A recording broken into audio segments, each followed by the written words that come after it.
오늘 경기는 토트넘이 더 못 넣은 게 아쉬울 정도로 맨시티 상대로 많은 좋은 기회들을 창출했는데요. 토트넘이 맨시티를 어떻게 공략했는지, 그리고 맨시티는 왜 토트넘을 잡지 못했는지 알아보도록 하겠습니다. 먼저 토트넘의 선발 라인업을 살펴보면 대부분의 선수들이 주전으로 구성이 되었고요. 토트넘의 선발 라인업에서 주목되는 건 반더벤이었죠. 벤 데이비스라는 선수가 있었음에도 불구하고 반더벤을 왼쪽 풀백으로 사용했습니다. 맨시티도 어느 정도 로테이션을 사용했고요. 메가티와 오라일리라는 평소에는 잘 쓰이지 않는 자원을 사용한 것도 눈에 띄었습니다. 맨시티가 좋아하는 건 이런 느낌의 상황이죠. 상대방을 잔뜩 눌러놓고 자신들이 공을 돌리면서 지공에서 침착하게 상대의 수비 라인을 뚫어내는 거죠. 하지만 토트넘은 이렇게 맨시티가 좋아하는 상황을 격렬하게 저항했습니다. 맨시티의 빌드업이 조금이라도 뒤쪽으로 흐르면 빠르게 앞쪽으로 라인을 올려서 공이 가운데 쪽에서 놀게 하고 수비 라인은 최후방보다는 더 높은 위치로 올라가려고 노력했죠. 즉 맨시티가 좋아하지 않는 상황으로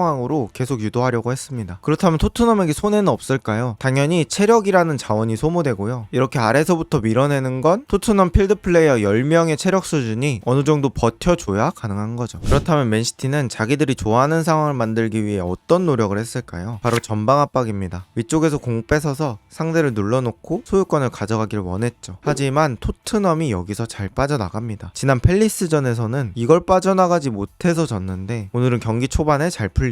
공이 사이드로 가서 그레이에게까지 도착하고 그레이가 공을 잡은 순간 쿨루셉스키가 사이드로 움직여줍니다. 요런 움직임들이 현재 쿨루셉스키의 컨디션을 대변하는 것 같습니다. 그리고 이쪽에 있는 존슨이 공을 흘려주고요. 이 흘린 공을 쿨루셉스키가 가져가면서 반대쪽 베르너를 보면서 좋은 패스를 넣어주고요. 베르너가 여기서 오른발로 깔끔하게 마무리하며 경기를 1대0으로 만듭니다. 저는 쿨루셉스키의 이 패스가 베르너가 차기 전에 딱 속도가 감소하면서 슈팅하기 좋은 강도로 공이 전달됐다고 생각합니다. 아주 완성도 높은 패스죠. 그리고 베르너 역시 자신감을 회복할 수 있는 좋은 득점을 했습니다. 그리고 토트넘 역시 전방 압박을 수행을 했습니다. 토트넘이 지난 팰리스전에서 못했던 전방 압박을 오늘 경기에서 마음껏 수행하고 있습니다. 그리고 전반전에는 맨시티 후방 선수들의 컨디션은 좋지 않았고 토트넘 전방 쪽에 있는 선수들의 압박 강도는 좋아서 토트넘이 전방 압박으로 소유권을 가져오는 장면들이 꽤 있었습니다. 그리고 이렇게 토트넘이 앞쪽에서 분위기를 가져가고 있는 상황에서 그토록 원하던 세트피스에서 득점이 터집니다. 코너킥 상황이고 맨시티 선수들은 높은 코너킥이 올라올 줄 알고 페널티 박스 근처에서 지역 방어를 준비하고 있었습니다. 그러면서 시티의 박스 앞 공간에 선수들이 2명이나 프리맨으로 서 있게 됩니다. 여기서 토트넘은 짧은 코너킥을 가져가고 베르너가 공을 잡고 돌아뛰는 쿨루셉스키에게 내줍니다. 쿨루셉스키는 여기서 사르에게 공을 주는데 이 패스의 강도가 또 예술이었어요. 사르가 바로 찰 수 있는 아주 좋은 강도로 패스를 내주고요. 여기서 사르의 환상적인 가마차기. 과장 조금 더 보태서 공이 골대 밖으로 나갔다가 들어옵니다. 제가 본 사르의 득점 중에 가장 퀄리티 높은 득점이 아닐까 싶습니다. 이렇게 경기는 2대0으로 토트넘이 앞서갑니다. 맨시티를 상대하는 팀들 중에 이렇게 공이 뒤로 흐르면 그냥 그 자리에서 기다리는 팀이 있어요. 어차피 공이 올 거니까 다시 수비를 할 준비를 하는 거죠. 하지만 토트넘은 맨시티가 이렇게 뒤로 공을 돌리면 센터백 라인부터 쭉쭉 앞으로 밀고 올라갑니다. 뭐 맨시티에게 뒷공간이 공략당하는 한이 있더라도 일단은 중앙 지역에서 싸움을 하고 싶었던 거죠. 그리고 오늘은 그 선택들이 적중했고요. 맨시티가 주전 선수들이 많이 빠져있기도 하고 어린 선수들도 섞여 있어서 원래의 맨시티만큼의 전진 능력을 보여주지 못합니다.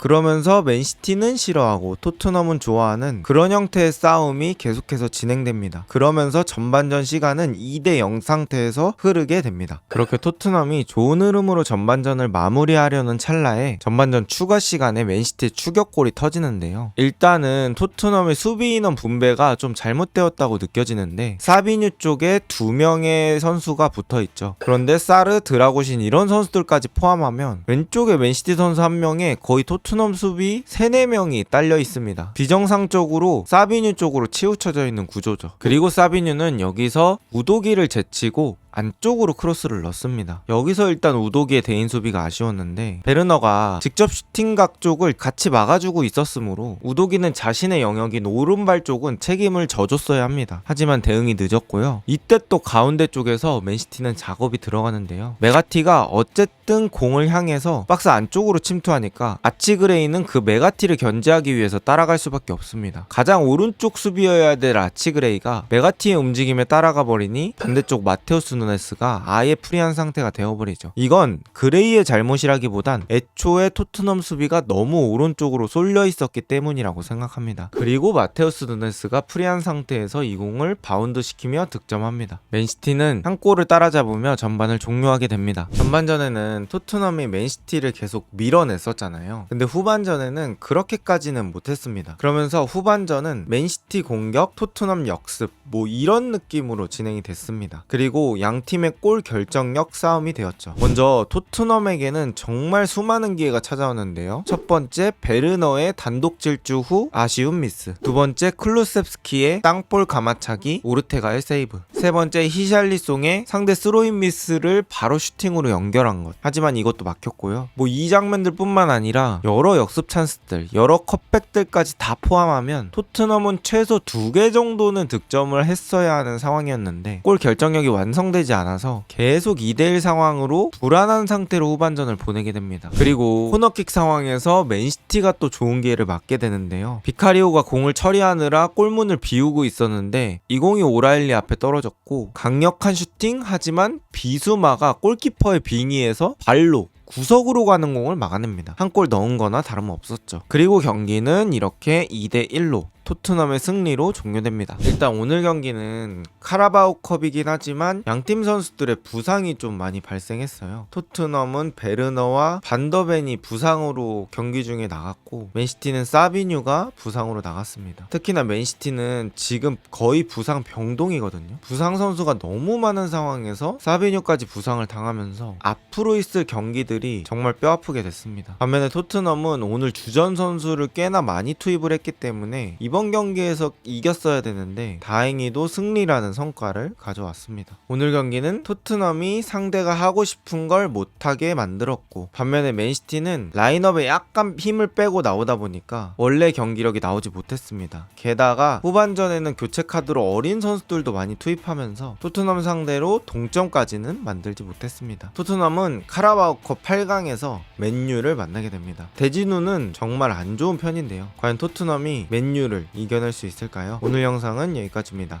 좋은 하루 되세요.